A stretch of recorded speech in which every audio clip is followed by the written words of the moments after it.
الحمد لله نحمده ونستعينه ونستغفره ونعوذ بالله من شرور أنفسنا وسيئات أعمالنا من يهده الله فلا مضل له ومن يضلل فلا هادي له وأشهد أن لا إله إلا الله وحده لا شريك له وأشهد أن محمدا عبده ورسوله يا أيها الذين آمنوا اتقوا الله حق تقاته ولا تموتن إلا وأنتم مسلمون يا أيها الناس اتقوا ربكم الذي خلقكم من نفس واحدة وخلق منها زوجها وبث منهما رجالا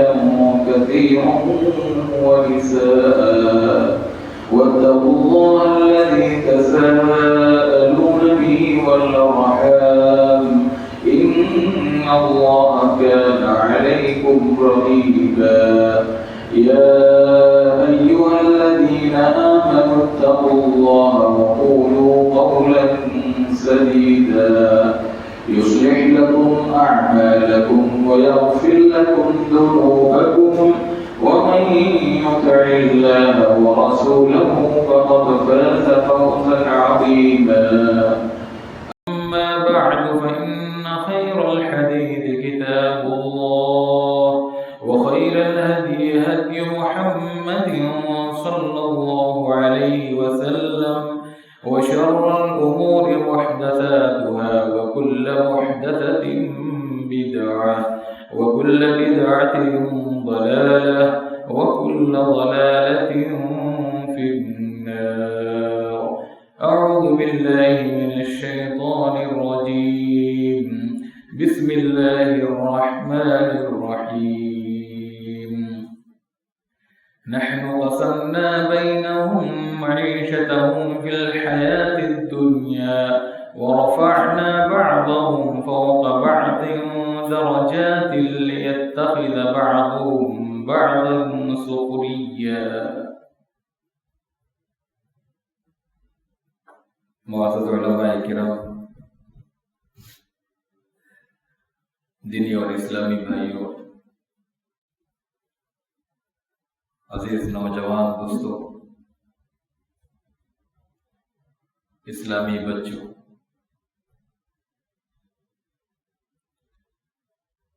اللہ تعالیٰ نے مذہب اسلام کی شکل میں جو ہمیں دین عطا فرمایا ہے، وہ دین جامع اور عالمگیر دین ہے۔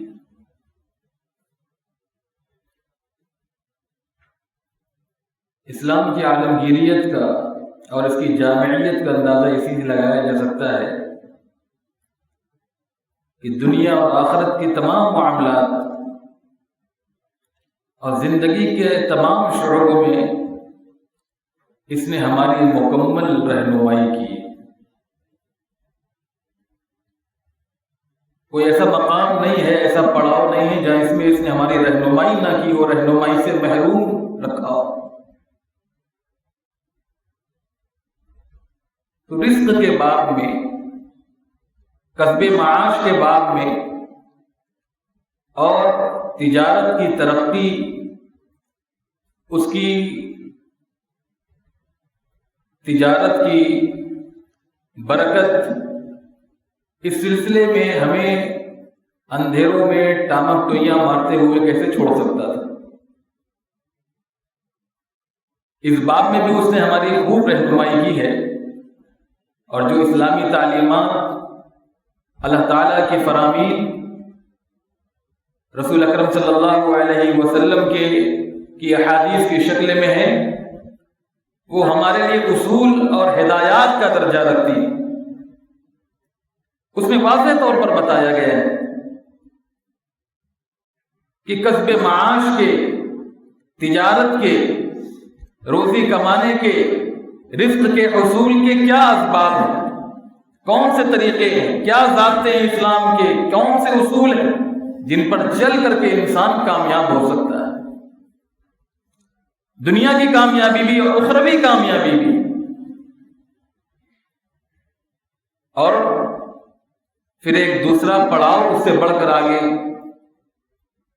کہ ایک کسب معاش رزق کے حصول کے لیے جو اصول اسلام نے وضع کیے، مقرر کیے، اور دوسرا رزق کو فراوانی، تجارت کو ترقی کیسے دی جائے، کاروبار میں برکت کیسے ہو، اس کے لیے اسلام نے ہمیں رہنما اصول بتائے ہیں، اسباب بتائے ہیں، ذرائع بتائے ہیں. ان کو اختیار کر کے انسان اپنی تجارت کو، اپنے کاروبار کو، اپنے رزق کو فراوانی عطا کر سکتا ہے.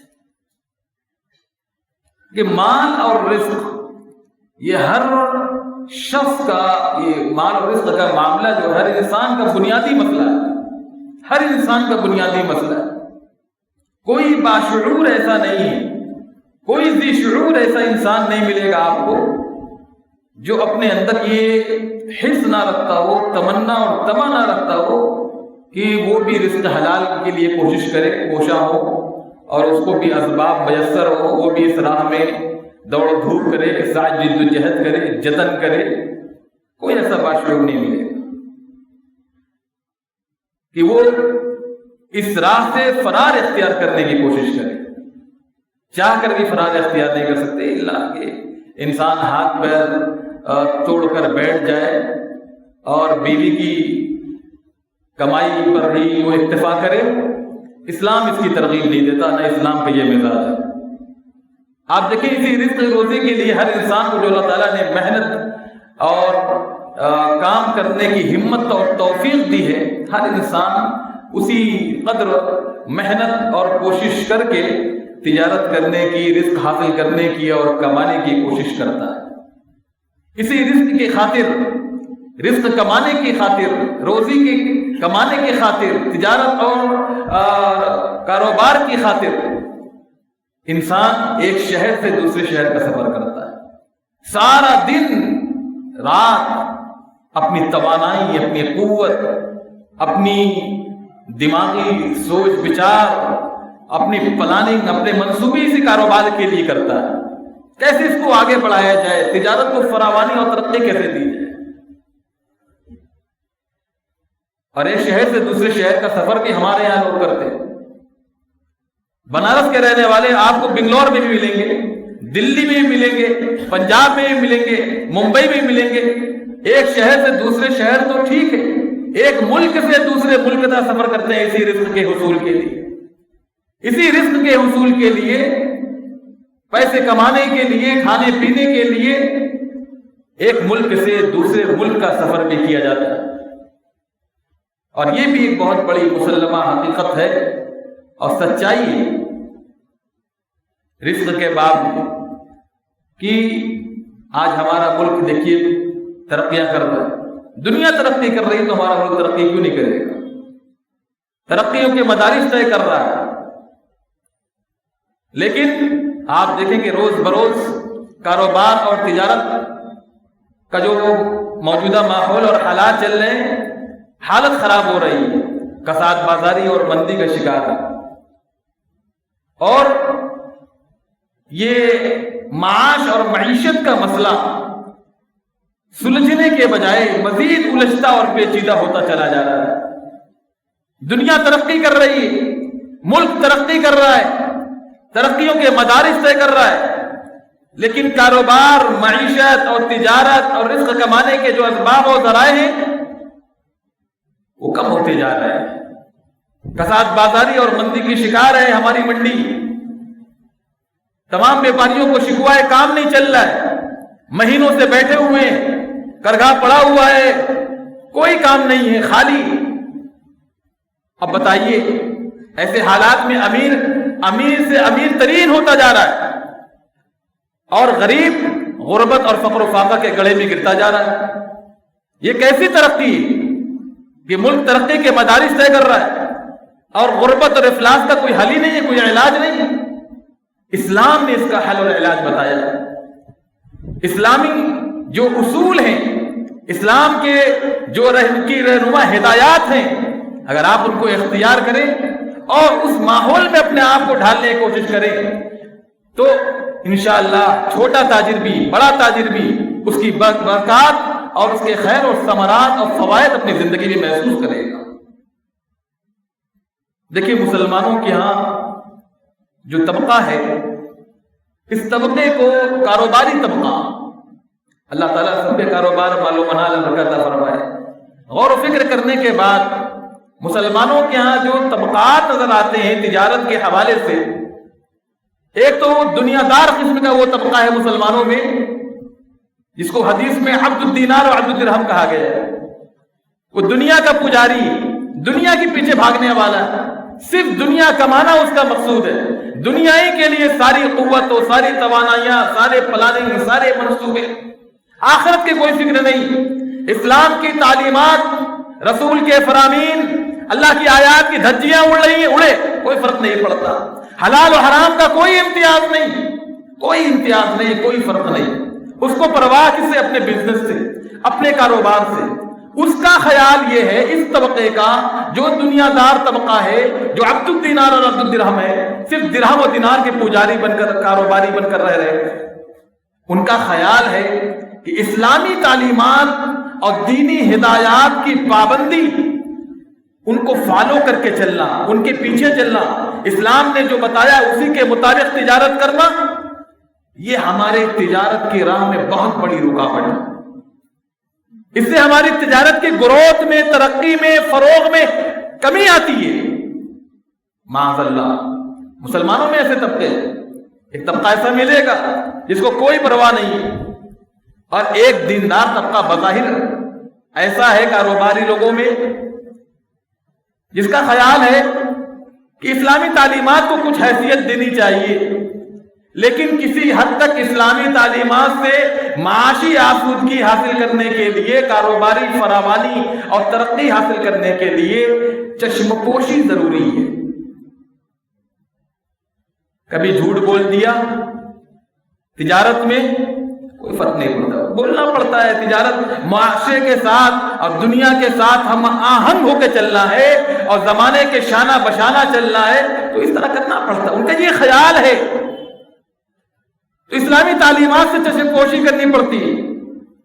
ان کا یہ خیال ہے کہ کبھی جھوٹ بولنا پڑے تو جھوٹ بھی بول دیا جائے، دھوکہ دینا پڑے تو تجارت میں، کاروبار میں اور رزق کے حصول میں دھوکہ بھی دے دیا جائے، حلال و حرام کا امتیاز مٹانا پڑے تو وہ امتیاز بھی، وہ فرق بھی بھلا دیا جائے۔ اگر کہیں سود کا لین دین ہو تو اس میں بھی کوئی حرج نہ سمجھا جائے، یہ تھوڑی لچک ملے گی، کچھ چشم پوشی ہوگی، تبھی ہم زمانے کے ساتھ چلیں گے۔ آج بھی کتنے بزنس مین ہیں جو سودی لین دین اور کاروبار میں ملوث ہیں، کوئی پرواہ نہیں کرتے۔ میں کہہ رہا ہوں اللہ تعالیٰ نے کہا فاتقوا اللہ ما استطعتم، ٹھیک ہے ہمارے یہاں پورا سال ہمارا کاروبار پورے سودی اور بیاج کے سسٹم پر قائم ہے، آپ جتنا بچ سکتے اتنا بچیں، جس حد تک اپنا دامن محفوظ رہ سکتے رکھنے کی کوشش کریں۔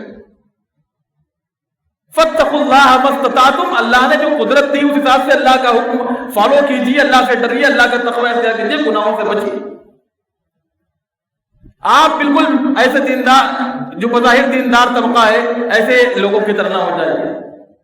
اور تیسرا طبقہ مسلمانوں میں وہ ہے جو اسلامی تعلیمات کو حتی الامکان بقدر استطاعت پوری کوشش کرتا ہے کہ اس کو فالو کرے اور اسی کے مطابق تجارتی جو مراحل ہیں وہ طے کرنے کی کوشش کرے۔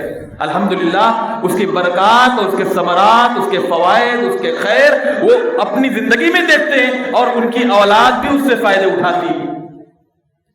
جب آپ اس دنیا کی زندگی میں رہ کر کے ایمان کی حفاظت کریں، اللہ کے دین کی حفاظت کریں، اس کے احکام پر چلیں اور ہر شعبے میں زندگی کے اسلام کو پورے طور پر فالو کریں، اللہ تعالیٰ آپ کی کوششوں کو ضائع نہیں کرے گا، آپ کی اولاد کو بھی ضائع نہیں کرے گا۔ اللہ تبارک و تعالیٰ فَإِنَّ اللَّهَ لَا يُضِيعُ أَجْرَ الْمُحْسِنِينَ، نیکوکاروں کے اجر کو اللہ تعالیٰ ضائع نہیں کرتا۔ آپ یہ سمجھیں کہ ہم حرام ذرائع اختیار کر کے مال زیادہ کما سکتے ہیں، وقتی طور پر تو آپ کو اس کے فوائد اور اس کے جو بینیفٹس ہیں وہ دیکھنے میں آ سکتے ہیں، لیکن اس کے جو نقصانات ہیں وہ بڑے ہی ہلاکت خیز ہیں. اس کے جو نقصانات ہیں وہ بڑے ہی ہلاکت خیز ہیں.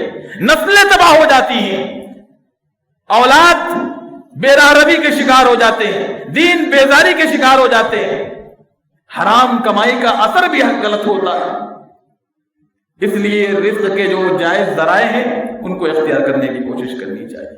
آپ دیکھیے اللہ تعالیٰ نے جو دین ہمیں عطا دیا ہے، جس کی جامعیت کا ہم نے تذکرہ کیا، جس کی عالمگیریت کا ہم نے تذکرہ کیا، یہ دین یہ ایسا دین ہے کہ اللہ تعالیٰ اس دین کے ذریعے سے انسان کو اللہ تعالیٰ چاہتا ہے کہ اس کے ذریعے سے آخرت کی سربلندی اور آخرت کی سرفرازی حاصل کرے. اللہ نہیں چاہتا کہ انسان ناکام ہو، انسان نامراد ہو. اللہ تعالیٰ چاہتا ہے کہ انسان آخرت کی سرفرازی اور سربلندی حاصل کرے. اور اس دین کو بھیجنے کا، کتاب کو بھیجنے کا، نبی کو بھیجنے کا اور علماء کو ان کا وارث بنانے کا یہی مقصود ہے. یہ ساری کوششیں، یہ ساری محنتیں، یہ سارے پروگرام اسی لیے کیے جا رہے ہیں تاکہ لوگ اللہ کے دین پر آ جائیں، اللہ کے فرما بردار بن جائیں. جس طرح آخرت کی سربلندی، آخرت کی سرفرازی اس دین کے ذریعے سے اللہ کو مقصود ہے، اسی طرح اللہ رب العالمین یہ بھی چاہتا ہے کہ دنیا بندہ میں میرا بندہ ایک انسان دنیا میں زندگی گزارے تو اقبال مندی کے ساتھ گزارے، خوش بختی اور سعادت مندی کی زندگی گزارے، خوشحالی کی زندگی گزارے، ترقی اور فراوانی کی زندگی گزارے.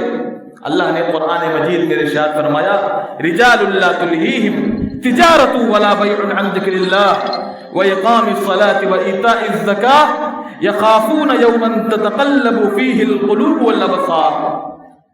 وہ مرد اہم، وہ اللہ والے، وہ نیکوکار انسان، اللہ کے محبوب بندے وہ کون ہیں؟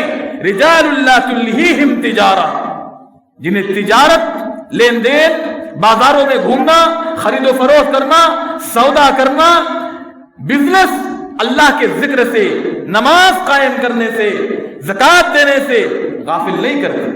آپ ذرا سوچیں، اللہ نے نیک بندوں کا تذکرہ کرتے ہوئے فرمایا کہ لا تلہیہم تجارہ. اس سے معلوم ہوا کہ تجارت اللہ کی یہاں پسندیدہ مشغلہ ہے، ایک پسندیدہ کمائی کے ذرائع میں سے ایک بہترین ذریعہ ہے جو اللہ کو نہایت پسند ہے. اور اس تجارت کے مشغلے میں، اس تجارت کے شغل میں اللہ تعالیٰ نے برکت رکھی، اللہ تعالیٰ نے برکت رکھی. ہمارے نبی آخر الزمان محمد عربی صلی اللہ علیہ وسلم نے بھی تجارت کی. خدیجہ رضی اللہ تعالیٰ عنہا کا مال لیتے تھے اور اس مال کو جا کر فروخت کرتے تھے. اور اسی طرح صحابہ کرام بھی تجارت کیا کرتے تھے. اکثر و بیشتر صحابہ کرام کی تعداد وہ تاجر پیشہ تھی. صحیح بخاری کے اندر ایسی کئی روایتیں، عمر فاروق رضی اللہ تعالیٰ عنہ کے بارے میں حدیث آتی، وہ خود تاجر پیشہ تھے. ایک دن انہوں نے اپنے انصاری صحابی کے ساتھ باری متعین کر رکھی تھی. اللہ کے نبی صلی اللہ علیہ وسلم کی خدمت میں حاضر ہوتے، وہ احادیث یاد کرتے، وہ فرامین یاد کرتے، نبی علیہ السلام کی وہ باتیں، وہ ہدایات، وہ تعلیمات جو ان کی موجودگی میں سنائی جاتی وہ اس کو ازبر کرتے. اور اس انصاری صحابی کو جو اپنے کاروبار میں لگا رہتا تھا، اپنے باغوں میں مشغول ہوتا تھا، نخلستانوں میں کام کرتا تھا، اس کو جا کر وہ باتیں، وہ تعلیمات، وہ ہدایات، وہ حدیث نبی علیہ السلام کے وہ فرمودات جا کر وہ سناتے تھے. اور اسی طرح انصاری صحابی ایک دن نبی علیہ السلام کی خدمت میں حاضر ہوتا اور وہ ساری باتیں محفوظ کرتا جو نبی علیہ السلام اس دن بیان کرتے. اور عمر فاروق رضی اللہ تعالیٰ عنہ جو اس دن تجارت میں مشغول رہا کرتے تھے، ان کو جا کر کے وہ ساری باتیں اور ساری حدیث اور پیارے حبیب صلی اللہ علیہ وسلم کی ساری تعلیمات سناتا. تو اس سے معلوم ہوا کہ صحابہ کرام کی جماعت وہ تاجر پیشہ تھی.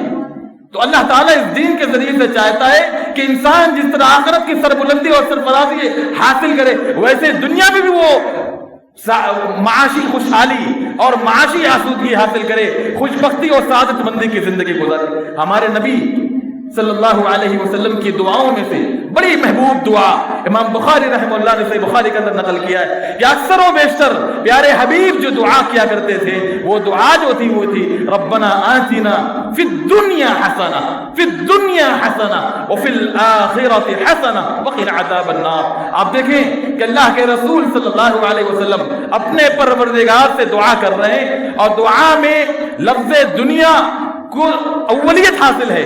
پیارے حبیب صلی اللہ علیہ وسلم جانتے ہیں اس دنیا میں ہمارا گزران ہے، معاش کے مسائل، معیشت کے مسائل اور طرح طرح کے مسائل ہیں۔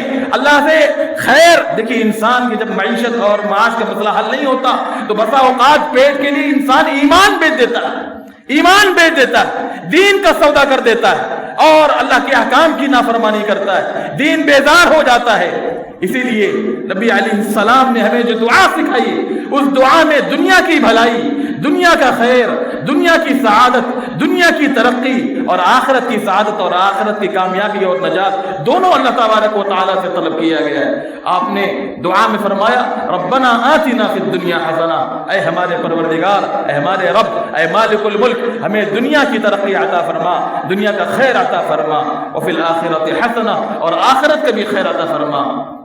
یہ صرف نبی علیہ السلام کی دعا نہیں تھی، بلکہ قرآن مجید کا آپ جب مطالعہ کریں تو ابراہیم علیہ السلام کی سنت کو زندہ کرتے ہوئے، اس کا احیاء کرتے ہوئے ہم نے قربانیاں کی۔ ابراہیم علیہ السلام جو امام انسانیت، ابو البشر ہیں، ابو الانبیاء، امام الانبیاء، امام انسانیت، حضرت ابراہیم علیہ السلام کے بارے میں اللہ تعالیٰ نے ایک جگہ فرمایا وَآتَيْنَاهُ فِي الدُّنْيَا حَسَنَةً وَإِنَّهُ فِي الْآخِرَةِ لَمِنَ الصَّالِحِينَ۔ دنیا کا جو خیر تھا، دنیا کی جو نعمت تھی، دنیا کی جو بھلائی تھی، دنیا کی جو نیک نامی تھی، اللہ نے ابراہیم کے مقدر کر دی تھی۔ دنیا کا کوئی خیر، کوئی نعمت ایسی نہیں تھی جو اللہ نے ابراہیم کو نہ دیا ہو۔ ابراہیم علیہ السلام کی ذات، ابراہیم علیہ السلام کی شخصیت مکمل آئیڈیل اور نمونہ تھی، اس لیے اللہ نے فرمایا وَآتَيْنَاهُ فِي الدُّنْيَا حَسَنَةً، ہم نے ابراہیم کو دنیا میں خیر عطا فرمایا، بھلائی عطا فرمائی، دنیاوی وجاہت اور شرافت اور مقام عطا فرمایا، نعمتوں سے ان کو نوازا۔ وَآتَيْنَاهُ فِي الدُّنْيَا حَسَنَةً، اور اس نعمت کا تذکرہ اللہ تعالیٰ نے سورہ یوسف میں کیا، وَكَذَلِكَ يَجْتَبِيكَ رَبُّكَ وَيُعَلِّمُكَ مِن تَأْوِيلِ الْأَحَادِيثِ وَيُتِمُّ نِعْمَتَهُ عَلَيْكَ وَعَلَى آلِ يَعْقُوبَ كما اتمها على ابويك من قبل ابراہیم و اسحاق۔ اس پورے گھرانے پر اللہ کی نعمت، اس پورے گھرانے پر اللہ کی نعمت، اللہ کی نوازشیں، اللہ کا کرم، اللہ کا فضل۔ وآتیناہ فی الدنیا حسنہ، ہم نے ابراہیم کو دنیا میں بھلائی، دنیا کا خیر، دنیا کی ترقی عطا فرمائی۔ وَإِنَّهُ فِي الْآخِرَةِ لَمِنَ الصَّالِحِينَ، اور آخرت میں تو وہ کامیاب ترین لوگوں میں سے ہوں گے، اور آخرت میں معزز ترین اور اللہ کے برگزیدہ لوگوں میں سے ہوں گے جنہیں اللہ رب العالمین انبیاء و صدیقین اور شہداء کے ساتھ رکھے گا۔ تو میرے بھائیوں، یہ نادان لوگوں کے سمجھنے کی بات ہے کہ اس دین نے ہماری رہنمائی جس طرح آخرت کے سلسلے میں فرمائی، دین کے سلسلے میں فرمائی، اسی طرح دنیا کے سلسلے میں فرمائی ہے، رزق کے باب میں فرمائی ہے، تجارت کے باب میں فرمائی، ہمیں محروم نہیں رکھا ہے۔ اس تجارت کے کیا اصول ہیں، تجارت کے کیا ضوابط ہیں۔ آج غیر مسلم بھائی بھی اسلام کی تجارت کے جو اصول و ضوابط ہیں، جو اس کے رہنما اصول ہیں، اس کی مضبوطی اور اس کی طاقت ماننے پر مجبور ہیں۔ لیکن مسلمان آپ دیکھیں اسلامی تعلیمات سے، اسلامی تجارت کے اصول ہیں، اس کی ضوابط سے خود انہوں نے چشم پوشی کر رکھی ہے۔ آج جب اسلامی سماج اور معاشرے کا جائزہ لیتے ہیں، جو کامیاب تاجر کی اور تاجرانہ جو ماحول مسلم سماج میں ہونا چاہیے، تاجرانہ جو ماحول ہونا چاہیے، وہ ہمیں مسلم ماحول میں مسلم معاشرے میں نظر نہیں آتا، نہ مسلم شخصیات میں، الا ماشاء اللہ۔ ایسا کیوں ہے؟ اس لیے کہ ہم نے اسلام کو وہ اہمیت نہیں دی، اسلامی اصول و ضوابط کو وہ حیثیت نہیں دی، اس لیے آج ہم در در کی ٹھوکریں کھا رہے ہیں، طرح طرح سے پریشانیاں ہمارے اوپر آ رہی ہیں۔ تو بہرحال رزق کا معاملہ یہ اللہ تبارک و تعالیٰ کی طرف سے ہمارے لیے آسان کر دیا گیا ہے، ہم نے اس کو مشکل بنا لیا ہے اپنی غلط فہمیوں کی بنیاد پر اور اصول سے دور ہٹ رہے اس بنیاد پر آج ہمارے لیے رزق کا مسئلہ پیچیدہ اور مشکل بن گیا ہے۔ اس سے قبل کہ ہم اصل موضوع پر آئیں کہ رزق کی کشادگیوں کے، رزق کی فراوانی کے، تجارت کی ترقی کے کیسے ہم مستحق قرار دیے جا سکتے ہیں، کیسے اس اسباب ہیں، ان اسباب کو اختیار کر کے ہم آگے بڑھ سکتے ہیں اس راہ میں، اس میدان میں، اس شعبے میں، ہم چند تمہیدی باتیں آپ کے سامنے رکھنا چاہتے ہیں۔ ایک بات تو یہ ہے کہ ایک انسان بحیثیت مسلمان جب کاروبار اور تجارت کا یہ سفر شروع کرے تو سب سے پہلے اس کو یقین رکھنا چاہیے، یہ ایمان ہونا چاہیے اس کا اللہ کی ذات پر کہ شان رزاقیت جو ہے وہ اللہ تبارک و تعالیٰ کی ذات ہے۔ رزاقیت کے باب میں جس طرح دیگر اختیارات اللہ کے پاس ہیں، رزاقیت کے باب میں بھی اللہ تبارک و تعالیٰ وحدہ لا شریک ہے۔ یہ دل و دماغ میں یہ بات راسخ کر لیں، بٹھا لیں کہ اللہ کی ذات کے علاوہ کوئی ذات ایسی نہیں جو آپ کو رزق دے سکے، جو آپ کو روزی دے سکے۔ داتا، گنج بخش، یہ کون ہے؟ یہ اللہ کی ذات ہے۔ اللہ نے قرآن مجید میں ارشاد فرمایا ان اللہ هو الرزاق ذو القوۃ المتین، یقینا اللہ ہی کی ذات ہے جو رزق دینے والی ہے، جو رزق عطا کرنے والی ہے، جو رزاق ہے، جو رازق ہے، جو خیر الرازقین ہے۔ وہ کون ہے؟ وہ اللہ ہی کی ذات ہے۔ ان اللہ هو الرزاق۔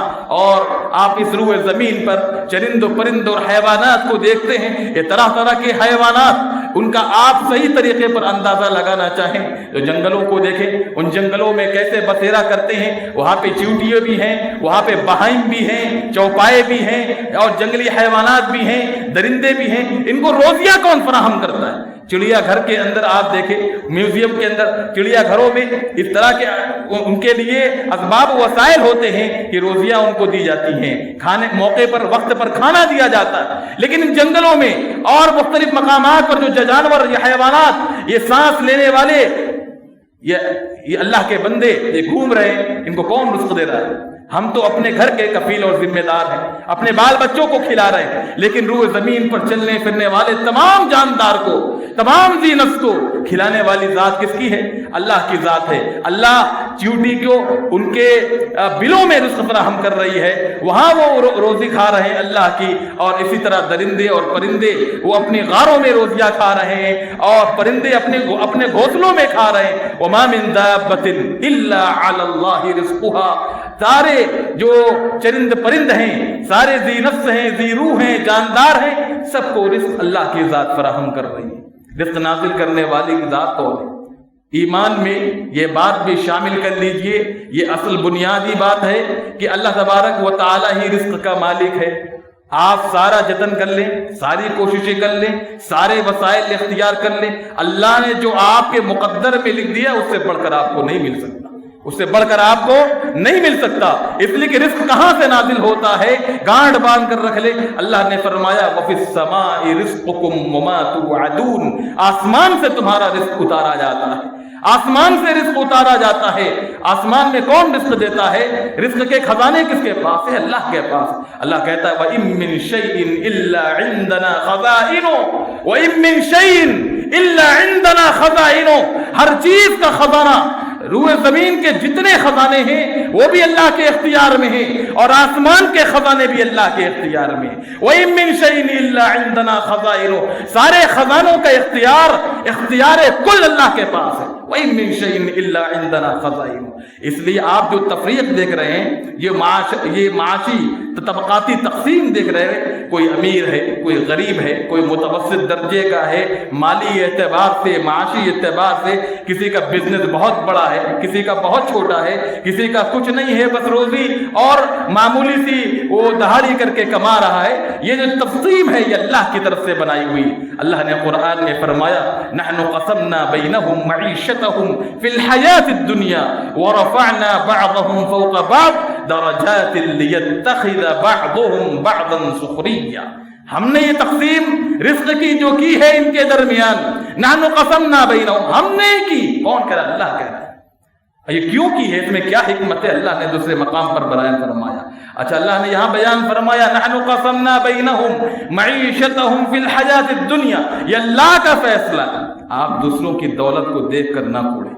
کوئی مالدار ہے، اللہ کا فضل ہے، آپ دعا کریں، اپنے دل میں یہ خواہش اور امنگ اگر آ جائے، تمنا پیدا ہو جائے، آرزو آ جائے کہ ہم بھی اس طرح مالدار ہوں، لیکن کوڑن اور حسد اس کے لیے نہ ہو۔ آپ اس کے لیے کوشش کریں، آپ بھی محنت کریں، آپ بھی جستجو کریں، آپ بھی رزق کی تلاش میں آگے بڑھیں۔ دماغی سوچ بچار اور جو تجارتی کاروباری گتھیاں ہوتی ہیں ان کو سلجھانے کی کوشش کریں، اس راہ میں جو رکاوٹیں آئیں ان کو دور کرنے کی کوشش کریں، آپ بھی آگے بڑھنے کی کوشش کریں اور ان وسائل و ذرائع کو اختیار کریں۔ دیکھیں، اسلام نے اسلام نے دنیا میں آگے بڑھنے سے منع نہیں کیا. یہ تو صوفیانہ مزاج ہے کہ رہبانیت اختیار کی جائے. اسلام کا یہ مزاج نہیں، اسلام کا یہ مزاج نہیں. تو اسلام نے نماز پڑھنے کا حکم دیا ہے، اسلام نے تجارت کرنے کا حکم دیا. فَإِذَا قُضِيَتِ الصَّلَاةُ، جب نماز سے فارغ ہو جاؤ. نماز جمعہ بڑی اہم نماز ہے. پے در پہ 3 جمعہ چھوڑ دیا تو دل پہ مہر لگتی جاتی ہے. فَإِذَا قُضِيَتِ الصَّلَاةُ، نماز جمعہ اس کی بڑی اہمیت ہے. جمعہ کا دن مسلمانوں کے لیے ہفتے کا عید کا دن ہے، لیکن اس کے باوجود فرمایا فَإِذَا قُضِيَتِ الصَّلَاةُ، جب نماز سے فارغ ہو جاؤ فَانْتَشِرُوا فِي الْأَرْضِ، زمین میں پھیل جاؤ. اللہ کی زمین بڑی کشادہ، بڑی وسیع ہے، رزق کے بڑے وسائل و اسباب ہیں. ہمارے یہاں ایک بڑی کمی یہ بھی ہے، اور باقاعدہ اس پر کئی سالوں پہلے حکومت کی طرف سے خفیہ سروے بھی کرایا گیا تھا. ہمارے بعض بھائیوں نے جب ہم کو بتایا جو اس عصری یونیورسٹیوں میں تعلیم حاصل کر رہے ہیں، بہت تعجب ہوا، یقین بھی نہیں آ رہا تھا. وہ کہہ رہے تھے ہمارے جو مسلمان برادری کے لوگ ہیں اکثر و بیشتر یہ تانے دھاگے سے، تانے بانے سے جڑے ہوئے، ان کی اکثریت. اور حکومت کا جو مزاج ہے، حکومت کے جو ارادے ہیں، منصوبے، وہ آپ جانتے ہیں. اس پر روشنی ڈالنے کی، اس کو بیان کرنے کی ضرورت نہیں. اس طرح آپ دیکھیں کہ ملک کے اندر مسلمانوں کی اکثریت ایک ہی پیشے سے وابستہ ہے، ایک ہی پیشے سے جڑی ہوئی ہے. کانپور میں جائیے، وہاں بھی چمڑے کا کاروبار ہے. اکثریت مسلمانوں کے چمڑوں سے جڑی ہوئی تھی. آج قربانیاں کی ہیں، چمڑوں کس بھاؤ سے بک رہے ہیں آپ دیکھ رہے ہیں، چمڑے کی کیا نرخ اور قیمت ہے. ہمارے بچپن کی بات ہے، اچھی خاصی قیمت ملتی تھی، لیکن آج چمڑے بھی دیے جا رہے ہیں اور پیسے بھی دیے جا رہے ہیں. کس طرح سے سازشیں کر کے مسلمانوں کی معیشت کو خراب کیا گیا ہے، اندازہ لگائیے. غیر مسلم بھائیوں نے اس راہ میں بڑی کشادہ ظرفی سے کام لیا. برادران وطن کو دیکھیں، وہ ایک پیشے سے نہیں جڑے ہوئے ہیں. ایک بھائی پان کی دکان پر ہے تو ایک سونار کی دکان پر ہے. ایک پیشے کو پکڑ کے رہنا یہ کوئی عقل مندی کی بات نہیں، اور عیب نہیں جاننا چاہیے. اسلام میں اس طرح کے کاموں کو عیب نہیں جاننا چاہیے. آپ کی جو بساط ہے، جو آپ کی طاقت ہے، قوت ہے، ہمت ہے، اس حساب سے آپ کام کیجئے. ضروری نہیں کہ سب تانے اور بانے اور دھاگے سے جڑے رہے. آپ دوسرے لائن میں بھی آئیے، دوسرے جو پیشے ان کو بھی اختیار کیجئے، تاکہ گھر کا جو بیلنس ہے وہ بنا رہے. ایسا نہ ہو کہ ہماری تجارت کا ساتھ بازاری کا شکار تو ہماری کمر ٹوٹ جائے اور ہم شکوا کرتے پھرے. گھر کا بیلنس بنانے کے لیے جو ماحول اور جو حالات ہیں ان کے کچھ تقاضے ہوتے ہیں، ان کے حساب سے ہمیں گزرنا.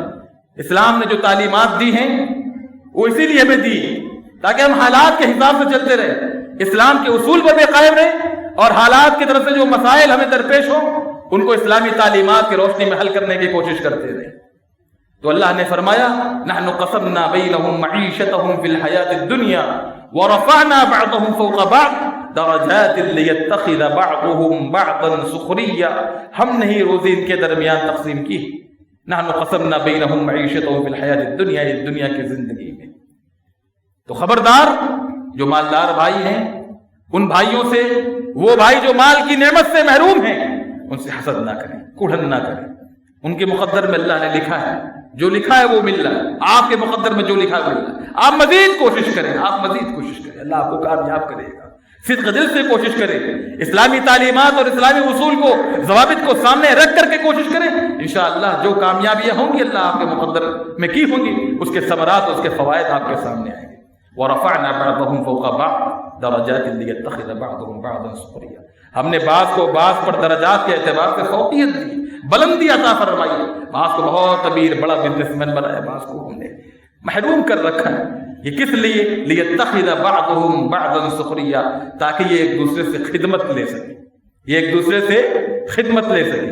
ہمارے ساڑی سے جو وابستہ لوگ ہیں، آپ دیکھیں کہ اس کے انڈر میں جو کاروبار سے جڑے ہوئے اصل مالک ہیں، ان کے انڈر میں کتنے لوگ ہیں؟ رفو بنانے والا ہے، داغ چھوڑانے والا ہے، اس کے پالش کرنے والا ہے، فنیشنگ کرنے والا ہے، بوٹیاں بنانے والا ہے، ڈیزائن بنانے والا. لِيَتَّخِذَ بَعْضُهُمْ بَعْضًا سُخْرِيًّا. اگر یہ نہ ہوتے تو آپ خدمت کس سے لیتے؟ خدمت کس سے لیتے؟ سارے ایک ہو جاتے تو خدمت کس سے لی جاتی؟ اللہ نے ایک مقام پر فرمایا وَلَوْ بَسَطَ اللَّهُ الرِّزْقَ لَبَغَوْا فِي الْأَرْضِ. اگر اللہ سب کو بھرپور رزق دے دیتا، سب کو امیر بنا دیتا، سب کو بڑا بزنس مین بنا دیتا، لَبَغَوْا فِي الْأَرْضِ، پھر زمین میں سرکشی اور ادھم کود ہوتی، پھر مار پیٹ ہوتی، خون خرابہ ہوتا. لَبَغَوْا فِي الْأَرْضِ وَلَكِنْ يُنَزِّلُ بِقَدْرٍ مَا يَشَاءُ. اللہ نے ایک اندازے سے جو چاہا وہ روزی اتار دی اور انسانوں کے مقدر کر دیا. اور جو یہ طبقاتی تقسیم یہ اللہ کی طرف سے ہے، امیر جس کو بنایا، غریب جس کو بنایا، وہ اس کا مقدر ہے. اس پر ہمیں راضی ہونا چاہیے اور اللہ تعالیٰ نے جو ہمیں رزق دیا ہے اس پر ہمیں قناعت کرتے ہوئے اپنے سے نیچے لوگوں کی طرف دیکھنا چاہیے. دوسری بات یہ ہے کہ صحیح حدیث سے یہ بات ثابت ہے کہ انسان اپنی ماں کے پیٹ میں ہوتا ہے، اس سے یعنی پیدائش سے پہلے ہی ماں کے پیٹ میں ہوتا ہے. اللہ تبارک و تعالیٰ کی طرف سے اس کا رزق لکھ دیا جاتا ہے. اللہ تعالیٰ کی طرف سے اس کی روزی رزق دی جاتی ہے، اس کا رزق لکھ دیا جاتا ہے. یہ ہمارا ایمان ہے، یہ ایمان کا حصہ ہے کہ رزق انسان کا اس کی ماں کے پیٹ میں ہی لکھ دیا جاتا ہے. کہنے والا کہہ سکتا ہے جب ہمارا رزق لکھ دیا گیا تو پھر محنت کیوں کرے؟ محنت کیوں کرے؟ بھائی جس مالک نے، جس رب نے، جس اللہ نے ہمارا رزق ہماری ماں کے پیٹ میں لکھا ہے، اسی اللہ کا حکم ہے، اسی اللہ کی تعلیم ہے، اسی اللہ کی ترغیب ہے کہ رزق کمانے کے لیے جائز ذرائع اختیار کیے جائیں. اور اسی اللہ نے رزق کو اسباب کے ساتھ جوڑ دیا ہے، ذرائع کے ساتھ جوڑ دیا کہ آپ ان ذرائع کو اختیار کریں گے، ان اسباب کو اختیار کریں گے، ان راہوں پر چلیں گے تو آپ کامیابی کے مدارج طے کریں گے. یہ اللہ نے لکھ دیا اور اللہ نے حکم دیا، اللہ نے اسے ترغیب دی. تو دو طرح کے اسباب ہیں، ایک تو مادی اسباب اور دوسرے معنوی اسباب، دینی اسباب رزق حاصل کرنے کے. مادی اسباب اس سے تقریباً تمام لوگ واقف ہیں.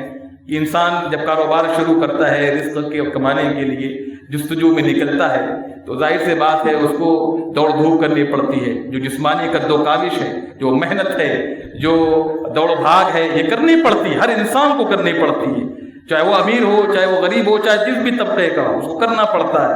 یہ جسمانی قد و کاوش، دوڑ دھوپ، جستجو، تلاش اور محنت، یہ اس راہ کی بنیاد ہے، اس راہ کی بنیاد ہے. اس پر چل کر کے ہی آگے سب کامیابی کے مدارج طے کرتے ہیں. اور دماغی کاوش، آپ تجارت کر رہے ہیں، کاروبار کر رہے ہیں، منصوبے بنائیے. اسلام نے منع نہیں کیا. آپ منصوبے بنائیے، پلاننگ بنائیے، کاروبار کو کیسے آگے لے جانا ہے. دیکھیے اسلام میں معاشی برتری اگر انسان کو حاصل ہے تو کس طرح غیر مسلموں پر ایک مسلمان معاشرے کا اور مسلم طبقے کا جو اثر اور دبدبہ ہوتا ہے. وہ مدینہ کے اندر جب یہودیوں نے مسلمانوں کے لیے شاید کون سا کنواں تھا وہ جو حضرت عثمان رضی اللہ تعالیٰ عنہ نے خریدا، بیر روما، اس کا پانی بند کر دیا، بیر روما کا پانی بند کر دیا. عثمان غنی ذو النورین نبی علیہ السلام کے داماد، انہوں نے اس کنواں کو خرید کر کے مسلمانوں کے لیے وقف کر دیا. اور یہ مومنوں پر، مسلمانوں پر بہت بڑا احسان تھا. اگر معاشی برتری بری ہوتی تو عثمان غنی رضی اللہ تعالیٰ عنہ جن کی مال و دولت کہاں تک پہنچی ہوئی تھی کوئی اندازہ نہیں. عبد الرحمن ابن عوف اور ایک اور صحابی ہیں جن کے بارے میں بیان کروں گا، صخر بن وداع الغامدی. یہ سب ایسے صحابہ کرام میں تاجر تھے جو اس وقت کے یعنی بڑے ٹاپ کلاس کے مالدار ترین لوگوں میں ان کا شمار ہوتا تھا. یہ تجار طبقے کے لوگ تھے. یہودیوں سے خرید لیا کنواں، مسلمانوں کے لیے وقف کر دیا. کوئی مشکل نہیں، جو رکاوٹ تھی، جو اڑچن تھی، جو دشواریاں مسلمانوں کی تھی. اگر آپ کو معاشی برتری حاصل ہوتی ہے تو آپ اپنی دولت کے دہانے کو، دروازے کو کھول دیجئے. کس کے لیے؟ مسلمانوں کے لیے، اللہ کے دین کے لیے، اس کی سربلندی کے لیے اور فلاحی کاموں کے لیے. آج ہماری جماعت اہل حدیث اس معاملے میں بہت پیچھے. اسلامی جماعت اسلامی جو ہے، میں ان کی حوصلہ افزائی تو نہیں کرتا لیکن اس کام کی بڑی تعریف کرتا ہوں. انہوں نے ہاسپٹلز کھول رکھے ہیں، بہت سے رفاہی اور فلاحی کام کر رہے ہیں. لیکن ہمیں اللہ تعالیٰ نے دولت دی ہے. ہمارے یہاں اسکول بھی نہیں ہے حدیثوں کا قاعدے سے، کالج تو دور کی بات ہے. مدرسہ بھی ایسا ہے کہ ایسے ویسے چل رہا ہے۔ تو حضرت عثمان غنی رضی اللہ تعالی عنہ نے یہ کام کیا، معاشی برتری اور مالی برتری کی بنیاد پر کیا۔ یہ بہت اہم بات ہے، تو اس کو سمجھنے کی ضرورت ہے کہ اگر اللہ تبارک و تعالی نے یہ ہمارے لیے مقدر کر دیا ہے کہ انسان جو مالدار ہے اللہ تعالیٰ کا دیا ہوا ہے اس کے پاس، اور جو غریب ہے وہ بھی اللہ تعالیٰ کے حصے کا کھا رہا ہے، یہ مقدر ہے، یہ اس کی تقدیر ہے اللہ تبارک و تعالیٰ کی بنائی ہوئی، تو اللہ تعالیٰ نے کچھ اسباب بتائے ہیں جو مادی اسباب ہیں، جو معنوی اسباب ہیں، ان تمام اسباب کو پیش نظر رکھ کر کے انسان تجارتی میدان میں آئے، اور جو لوگ اس میدان میں، اس راہ میں، اس شعبے میں پہلے سے اس سے وابستہ ہیں تو ان کو بھی اسلامی تعلیمات اور اسلامی اصول کو پیش نظر رکھتے ہوئے آگے سفر کرنا چاہیے۔ نبی علیہ السلام کی حدیث ہے، آپ نے فرمایا کہ جبریل علیہ السلام نے میرے دل میں یہ بات ڈالی ہے، انہ لن تموت نفس حتی تستکمل رزقہا، کوئی بھی شخص اس وقت تک اس کے پاس موت نہیں آئے گی جب تک کہ اس کا لکھا ہوا رزق اسے دنیا کی زندگی میں مل نہ جائے۔ انسان کا جنازہ اس وقت تک نہیں اٹھنے والا جب تک کہ اپنے مقدر کا رزق نہ پالے۔ نبی علیہ السلام نے فرمایا کہ اس بات پر ایمان ہونا چاہیے۔ اندھا دھند لوگ کمانے کے لیے مال کے پیچھے ایسے اندھے ہوتے ہیں کہ ناجائز ذرائع اور وسائل اختیار کر کے جوا اور لاٹری اور کیا کیا جو بھی ناجائز ذرائع ان کو اختیار کر کے مالدار طبقے میں شامل ہونے کی کوشش کرتے ہیں، اور مالدار ہونے کا اور راتوں رات امیر ہونے کا خواب دیکھتے ہیں۔ پیارے حبیب کی کیا نصیحت ہے؟ آپ نے فرمایا ایسا نہیں۔ ہمارے بہت سے نوجوان ایسے، اور اپنی جماعت کی میں بات کروں، میں جن کو جانتا ہوں، ابھی 25-50 لاکھ کا ہمارے جہاں میں پڑھاتا ہوں، ایک صاحب کا نقصان ہوا، 25-50 لاکھ روپے کا نقصان ہوا۔ نبی علیہ السلام کی حدیث کیا ہے؟ فاتقوا اللہ واجملوا فی الطلب، اللہ کا تقوی اختیار کرو، گناہ کے کاموں سے بچو، اللہ کا خوف پیدا کرو، اور رزق کے حصول کے لیے، تجارت کی ترقی کے لیے، کاروبار کرنے میں جو جائز ذرائع ہیں ان کو اختیار کرو۔ واجملوا فی الطلب ولا يحملنكم استبطاء الرزق على ان تطلبوه بمعصية اللہ، تمہیں کوئی چیز اس بات پر آمادہ نہ کرے کہ اللہ کا رزق حاصل کرنے کے لیے، اللہ کے رزق کے تلاش میں تم اللہ کی نافرمانی کے کام کر بیٹھو۔ کوئی چیز تمہیں اس بات پر آمادہ نہ کرے، دھوکے میں نہ آنا، اللہ کی تعلیمات اور اللہ کے رسول صلی اللہ علیہ وسلم کے فرامین اور اصول و ضوابط کو سامنے رکھنا۔ آپ نے فرمایا کہ فَإِنَّمَا عِندَ اللَّهِ لَا يُنَالُ إِلَّا بِطَاعَتِهِ، اللہ کے پاس جو نعمتیں ہیں، اللہ کے پاس جو نوازشیں ہیں، فَإِنَّمَا عِندَ اللَّهِ، اگر آپ ان کے مستحق بننا چاہتے ہیں، فَإِنَّمَا عِندَ اللَّهِ لَا يُنَالُ إِلَّا بِطَاعَتِهِ، اللہ کی طاعت کے بعد ہی آپ ان کے مستحق بن سکتے ہیں، اللہ کی فرما برداری کر کے ہی آپ اس کے مستحق بن سکتے ہیں، نافرمانی سے اللہ کی نعمت کو حاصل نہیں۔ آپ کہہ سکتے ہیں کہ بہت سے مالدار لوگ ہیں، میں دیکھتا ہوں نافرمانیاں کر رہے ہیں، نمازوں کی کوئی فکر نہیں ہے، ایمان اور دین کا سودا کیے پھر رہے ہیں، کوئی اللہ کے احکام اور اسلامی تعلیمات اور اسلام کے رہنما اصول کی کوئی پرواہ نہیں، دھجیاں بکھیر رہے ہیں، لیکن وہ بڑے کامیاب ہیں، بڑے بزنس مین ہیں، ان کی تجارت میں بڑی ترقی ہے۔ تو یہ ترقی نہیں میرے بھائیوں، یہ ترقی نہیں ہے، یہ استدراج ہے۔ یہ کیا ہے؟ یہ مہلت ہے، اللہ کی طرف سے ڈھیل ہے، اللہ نے ان کو ایک موقع دیا ہے کہ تمہارے لیے رسی ڈھیل دی گئی ہے، کما لو جو کمانا ہے حرام، نافرمانیاں کر لو، اللہ کو ناراض کر لو، اللہ کے غضب کو مول لے لو، تمہارا انجام اچھا نہیں ہونے والا۔ نبی علیہ السلام کی حدیث ہے، آپ نے فرمایا اذا رأيت الله يعطي العبد من الدنيا على معاصيه ما يحب فانما هو استدراج، جب تم کسی بندے کو دیکھو کہ وہ اللہ کی نافرمانیاں کر رہا ہے اور جو وہ چاہ رہا ہے اس کے باوجود بھی اللہ کی طرف سے اسے مل رہا ہے، بڑا خوشحال دکھتا ہے، بڑا مالدار دکھتا ہے، اس کا بزنس یا اس کے کاروبار میں بڑی چمک دمک ہے، دکان میں بڑی ترقیاں ہیں، تو فإن اللہ، جان لو کہ اللہ تبارک و تعالیٰ نے اس کے لیے رسی ڈھیل دی ہے، فإنما هو استدراج، اس کو اللہ کی طرف سے مہلت ملی ہے، اور یہ عذاب کا پیش خیمہ ہے، عذاب کا پیش خیمہ ہے، ان قریب اس کے اوپر اللہ کا عذاب آنے والا ہے، یہ عذاب کا پیش خیمہ ہے۔ میرے بھائیو، وہ اسباب کیا ہیں جن اسباب کو اختیار کر کے انسان کامیاب ہو سکتا ہے؟ ایمان کی حفاظت کریں۔ آج کے دور میں جب ہمارے مسلم معاشرے میں ہماری بہنیں، ہماری بیٹیاں ہماری لڑکیاں ارتداد کا شکار ہو رہی ہیں، ہمارے نوجوانوں کی زندگیاں موبائل پہ خراب ہو رہی ہیں، ایمان کا سودا ہو رہا ہے، ایمان لٹ رہا ہے، ایمان پر ڈاکہ ڈالا جا رہا ہے، اور تھوڑے سے پیسے کی خاطر، تھوڑے سے فائدے کی خاطر انسان چٹکیوں میں اپنے ایمان کو بیچ دے رہا ہے۔ ایسے فتنہ پرور ماحول میں ہمیں چاہیے کہ اپنے ایمان کی حفاظت کریں، اپنے دین کی حفاظت کریں، اپنے محبوب اسلام کی حفاظت کریں، جو گرچہ ہمیں ماں باپ سے ملا ہے، لیکن یہ اللہ تبارک و تعالیٰ کی بہت بڑی نعمت ہے، اس کی قدر کریں۔ اس کے بغیر اللہ کی رضامندی ہم دنیا اور آخرت دونوں جہاں میں حاصل نہیں کر سکتے۔ ایمان کی حفاظت کریں اور اللہ کا تقوی، اللہ کا خوف اختیار کر کے گناہوں کی زندگی سے اپنے آپ کو بچا کر کے ہم اس دنیا میں رہیں، اللہ تبارک و تعالیٰ کی برکات اور اس کی نوازشوں کی مستحق ہوں گے۔ اللہ نے قرآن میں فرمایا وَلَوْ أَنَّ أَهْلَ الْقُرَىٰ آمَنُوا وَاتَّقَوْا لَفَتَحْنَا عَلَيْهِمْ بَرَكَاتٍ مِّنَ السَّمَاءِ وَلَوْ أَنَّ أَهْلَ الْقُرَىٰ آمَنُوا وَاتَّقَوْا لَفَتَحْنَا عَلَيْهِمْ بَرَكَاتٍ مِّنَ السَّمَاءِ۔ اسی طرح اللہ نے ایک مقام پر فرمایا مَنْ عَمِلَ صَالِحًا مِّن ذَكَرٍ أَوْ أُنثىٰ، وہاں پہ اللہ نے ایمان کو تقوی سے جوڑا، یہاں پہ اللہ نے ایمان کو عمل صالح سے مربوط فرمایا مَنْ عَمِلَ صَالِحًا مِّن ذَكَرٍ أَوْ أُنثىٰ وَهُوَ مُؤْمِنٌ فَلَنُحْيِيَنَّهُ حَيَاةً طَيِّبَةً وَلَنَجْزِيَنَّهُمْ أَجْرَهُمْ بِأَحْسَنِ مَا كَانُوا يَعْمَلُونَ وَلَوْ أَنَّ أَهْلَ الْقُرَىٰ آمَنُوا وَاتَّقَوْا، وہ بستی والے اگر ایمان لے آئیں اور تقوی کی روش اختیار کر لیں، اپنے دامن کو گناہوں سے بچائیں، اللہ کی نافرمانیاں اور ہر قسم کے چھوٹے بڑے گناہوں سے اپنے آپ کو محفوظ رکھیں، لَفَتَحْنَا عَلَيْهِمْ بَرَكَاتٍ مِّنَ السَّمَاءِ وَالْأَرْضِ، تو ہم ان کے لیے آسمان اور زمین کے برکتوں کے دروازے کھول دیں گے۔ اللہ نے یہاں پہ برکات کا لفظ استعمال کیا، جو برکت کی جمع ہے۔ ہم کیا سمجھتے ہیں برکت یہ ہے کہ مال زیادہ ہو جائے، کاروبار ہمارا عروج پہ چلا جائے، یہ برکت ہے؟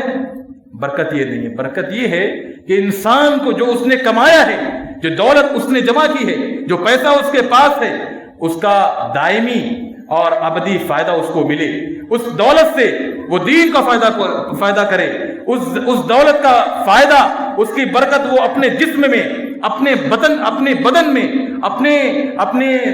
اپنے جسم میں محسوس کرے، اپنی صحت میں محسوس کرے۔ اللہ تبارک و تعالیٰ کی برکت ہوگی، انسان کا جسم بھی بیماریوں سے محفوظ ہوگا، اللہ تبارک و تعالیٰ کی طرف سے آفتوں سے محفوظ ہوگا، اس کا کاروبار بھی محفوظ ہوگا، اس کے آل و اولاد بھی محفوظ ہوں گے، دائمی اور ابدی فائدہ اس کو ملے گا، اور اس پیسے میں استقرار اور استمرار ہوگا، وہ ٹکاؤ دولت ہوگی، اس میں فائدے ہوں گے، اس کے فیض ہوں گے۔ تو یہ برکت ہے۔ برکت کا مطلب یہ نہیں کہ پیسہ زیادہ ہو جائے، برکات من السماء والارض، آسمان و زمین کی برکتوں کے دروازے اللہ کھول دے گا۔ اور اللہ نے دوسرے مقام پر فرمایا جو شخص بھی نیک عمل کرے، خواہ مرد ہو یا عورت، بشرطے کہ مومن ہو، تو ہم اسے پاکیزہ زندگی عطا کریں گے۔ یہ پاکیزہ زندگی کیا ہے؟ یہ علماء کرام کہتے ہیں، مفسرین کی جماعت کہتی ہے کہ یہ پاکیزہ زندگی یہ دنیا کی زندگی ہے جس میں معاشی خوشحالی، معاشی آسودگی، اللہ تبارک و تعالیٰ کی طرف سے سکون ہوگا، اللہ تبارک و تعالیٰ کی طرف سے امن و امان ہوگا زندگی میں۔ یہ کب ہوگا؟ جب انسان ایمان اور عمل صالح کا پابند بن کر زندگی گزارے گا۔ اسی طرح توکل ہے، توکل اسلام نے جو اس کی تعلیم دی ہے، اس کا مطلب یہ نہیں کہ انسان صبح سے شام تک گھر میں بیٹھا رہے اور یہ سوچے کہ اللہ کا رزق چھپر پار کر ہمیں ملے گا اور ہماری چھتیں پھٹیں گی، رزق ٹپکے گا۔ یہ توکل نہیں ہے۔ توکل یہ ہے کہ انسان صبح سویرے نکلے، اللہ کی راہ میں کوشش کرے، جد و جہد کرے، پسینے بہائے، دماغی جو سعی و کوشش ہے وہ بھی کرے، جسمانی جو کوششیں وہ بھی کرے، پریشان ہو دوڑ دھوپ کرے، جد و جہد کرے، سعی و کوشش کرے، اور اس کے بعد پھر یہ توکل کرے۔ اللہ کے رسول صلی اللہ علیہ وسلم نے فرمایا لو انکم توکلون علی اللہ حق توکلہ، اللہ کی ذات پر توکل اگر تم ویسے ہی کرنے لگو جیسے یہ پرندے کر رہے ہیں۔ دیکھیے اللہ نے انسانوں کو، اللہ کے رسول نے مثالیں دی ہیں کہ اللہ کی ذات پر جس طرح پرندے ایمان رکھتے ہیں تم بھی ایمان رکھو۔ تغدو خماسا وتروح بطانا، صبح سویرے یہ خالی پیٹ نکلتے ہیں، ان کے بچے بھی خالی پیٹ ہوتے ہیں، گھونسلے میں بھی اناج اور غلے نہیں ہوتے۔ وتروح بطانا، شام میں بھر پیٹ لوٹتے ہیں، بچوں کے لیے بھی لاتے ہیں۔ یہ کیا ہے؟ اللہ تبارک و تعالی نے پرندوں، نبی علیہ السلام نے رزق کے حوالے سے پرندوں کی مثال دی ہے کہ چیونٹیاں بھی اپنے بلوں سے نکلتی ہیں رزق کی تلاش میں، جانور بھی نکلتے ہیں، حیوانات بھی نکلتے ہیں، پرندے بھی نکلتے ہیں، اور ایک انسان ہے جو ہٹا کٹا ہے، توانا ہے، قوت اللہ نے دی ہے، گھر میں بیٹھا ہوا ہے اور مفت کی روٹیاں بیوی کے ہاتھوں کی کھا رہا ہے۔ آج اسلامی معاشرے کا جب جائزہ لیجئے بڑا افسوس ہوتا ہے، اور یہ بہت بڑا المیہ ہے۔ اسلام نے ترغیب دی، حوصلہ افزائی کی، یہ بہترین کمائی ہاتھ کی کمائی ہے، لیکن کتنے ایسے طاقتور اور توانا اور تنومند ملیں گے جو گھر میں بیٹھے ہوئے اور بیوی کی کمائی کھا رہے ہیں، بیویاں گھروں میں جا کر دوسرے کے کام کر رہی ہیں، یا گھر میں اسی نے کوئی پیشہ اختیار کر رکھا۔ یہ بہت افسوس کی بات ہے۔ یہ توکل کے منافی، لو انکم توکلون علی اللہ حق توکل، اللہ کی ذات پر توکل ہے تو نکلو، اللہ کی راہ میں نکلو، اللہ کی زمین میں پھیل جاؤ۔ لرزقکم کما ترزق الطیر، اللہ تم کو بھی ویسے ہی روزی دے گا جیسے اللہ چونٹیوں کو روزی دیتا ہے، اللہ پرندوں کو جس طرح روزی دیتا ہے، اللہ تبارک و تعالیٰ تمہیں بھی رزق فراہم کرے گا۔ اللہ تعالیٰ کی برکتیں ہوں گی جب توکل کما حقہ اللہ کی ذات پر ہوگا۔ اسی طرح یہ بھی ضروری ہے کہ انسان نماز کا اہتمام کرے۔ آج مسجد مرثیہ خواہیں کہ نمازی نہ رہے۔ رمضان میں ہماری مسجدیں اپنی وسعت کے باوجود، اپنے کشادگی کے باوجود تنگ دامنی کا شکوہ کرتی ہیں، اور رمضان کے گزرنے کے بعد مسجدیں ایسے لگتی ہیں کہ جیسے وہ یتیم ہو گئی ہوں، ان کے اوپر سے کسی کا سر اٹھ گیا ہو۔ یہ کیوں ہے؟ اس لیے کہ ہمیں نماز کی توفیق نہیں ملتی۔ پنج وقتہ نماز کی پابندی، پنج وقتہ نماز کی پابندی یہ رزق کی کشادگی کا بہت بڑا ذریعہ ہے۔ قرآن مجید میں اللہ تعالیٰ نے فرمایا اپنے نبی آخر الزمان محمد عربی صلی اللہ علیہ وسلم کو حکم دیتے ہوئے، وَأْمُرْ أَهْلَكَ بِالصَّلَاةِ وَاصْطَبِرْ عَلَيْهَا وَأْمُرْ أَهْلَكَ بِالصَّلَاةِ وَاصْطَبِرْ عَلَيْهَا لَا نَسْأَلُكَ رِزْقًا نَحْنُ نَرْزُقُكَ وَالْعَاقِبَةُ لِلتَّقْوَىٰ وَأْمُرْ أَهْلَكَ بِالصَّلَاةِ، اے نبی وَأْمُرْ أَهْلَكَ بِالصَّلَاةِ، اپنے آل و اولاد کو، گھر والوں کو، بیوی بچوں کو نماز کی ترغیب دیجئے، نماز کو حکم دیجئے، اور خود بھی نماز پر کاربند رہیے، جم جائیے اس حکم کے، آپ بھی پابند بن کر زندگی گزاریے۔ لا نسألک رزقک، ہم آپ سے رزق کا سوال نہیں کرتے۔ اس جملے سے نحن نرزقک، ہم آپ کو خود روزی دینے والے۔ علماء نے یہ مسئلہ اخذ کیا ہے، یہ مسئلہ اخذ کیا ہے کہ نماز کا رزق سے بڑا گہرا تعلق ہے۔ اللہ کے رسول کو حکم دیا گیا کہ آپ نماز کی پابندی کریں، اپنے گھر والوں کو نماز کا پابند بنائیں، اللہ کے حکم کا کاربند بنائیں۔ اللہ تبارک و تعالیٰ آپ کے لیے رزق کے وسائل فراہم کر دے گا، رزق کے دروازے کھول دے گا، تجارتی ترقی آپ کو نصیب ہوگی، برکتیں نصیب ہوں گی، اللہ کی نوازشوں کے آپ مستحق رہیں گے۔ نحن نرزقک والعاقبۃ للتقویٰ، ہم آپ کو روزی دیں گے۔ تو نماز کی پابندی اختیار کریں۔ آج فجر میں ہمارے یہاں کیا ماحول ہوتا ہے؟ نمازی مسجدوں میں کتنے ہوتے؟ فجر یہ صبح کا وقت جو ہے یہ برکتوں کا وقت ہے۔ نبی علیہ السلام نے امت کے فجر کے لیے جو اندھیرے وقت میں اندھیرے منہ نکلا جاتا ہے، گاؤں دیہات میں آپ دیکھیں کہ لوگ روزی روٹی کی تلاش میں صبح سویرے اندھیرے منہ نکل جاتے ہیں، لیکن شہروں میں یہ مزاج نہیں ہے۔ کیوں مزاج نہیں ہے؟ لیکن شہروں میں آپ مسلم معاشروں میں دیکھیں کہ دکانیں جو مسلم سماج اور معاشروں میں کھانے پینے کی ہے، ماکولات و مشروبات کی، لسیوں کی دکانیں، چائے کی دکانیں، پان کی دکانیں، یہ مسلم بھائیوں کے اڈے بنے ہوئے ہیں۔ مسلم معاشروں میں رات گئے تک یہ دکانیں کھلی رہتی ہیں اور کوئی پرواہ نہیں ہوتی کہ ہماری فجر ضائع ہوگی یا نہیں ہوگی۔ اور اس کے برعکس جو اسلام کے رہنما اصول تھے، جو برکت تھی، وہ آج ہم سے اڑ گئی، اور غیر مسلموں کے اندر یہ صفت آ گئی۔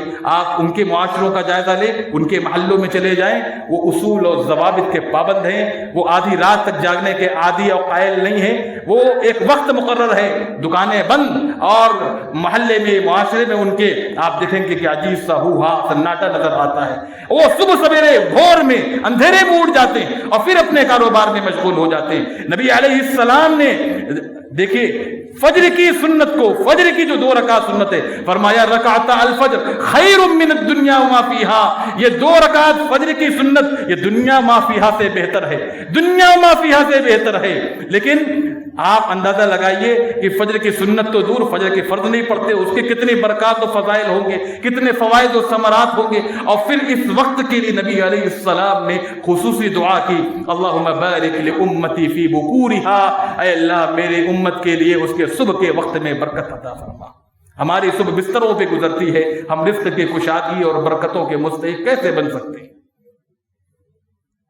یہ صخر بن وداع الغامدی کا جو میں نے تذکرہ کیا ہے، ان کے بارے میں علماء کرام نے لکھا ہے، نبی علیہ السلام کی وصیت اور دعا کی بنیاد پر یہ صحابی رسول صخر بن وداع الغامدی بڑے تاجر تھے، تاجر صحابی تھے نبی علیہ السلام کے، بڑے تاجر تھے، نامی تاجر تھے اس دور کے۔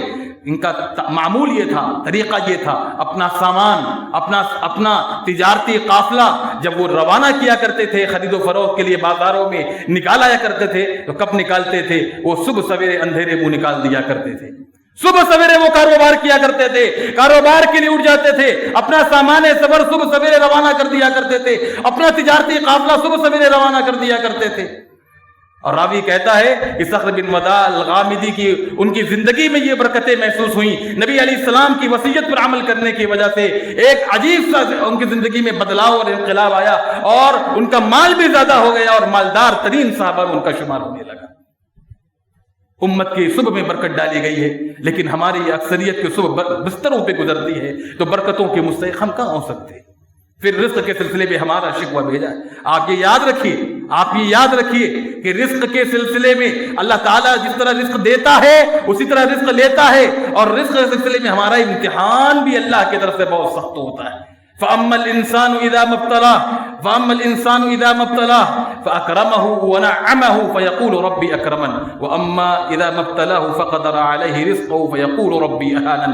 اللہ کی جب نعمتیں ہوں، اللہ کا جب اعزاز ہو، اللہ جب عزتیں دے، اللہ ترقیاں دے، اللہ دولت دے، کاروبار کو عروج پر لے جائے، تو ہم شان سے نکلتے اور لوگوں کے سامنے کہتے ہیں اللہ کا احسان ہے، اللہ نے ہمیں عزت دی ہے، اللہ نے نعمت دی ہے۔ یہ اللہ کا شکر گزاری تو بظاہر ہے۔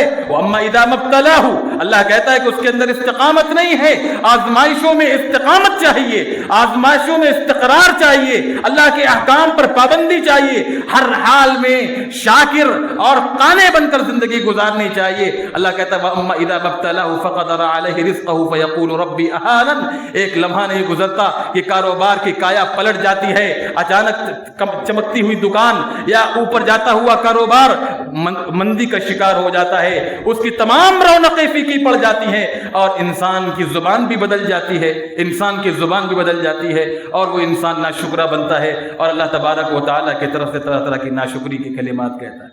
میرے بھائیوں، دعا ہے، دعا، استغفار، یہ تمام رزق کے وسائل کے اسباب ہے۔ اللہ تبارک و تعالیٰ کا شکر ادا کرے، یہ بھی رزق کی ترقی اور کاروبار میں برکت کا بہت بڑا ذریعہ ہے۔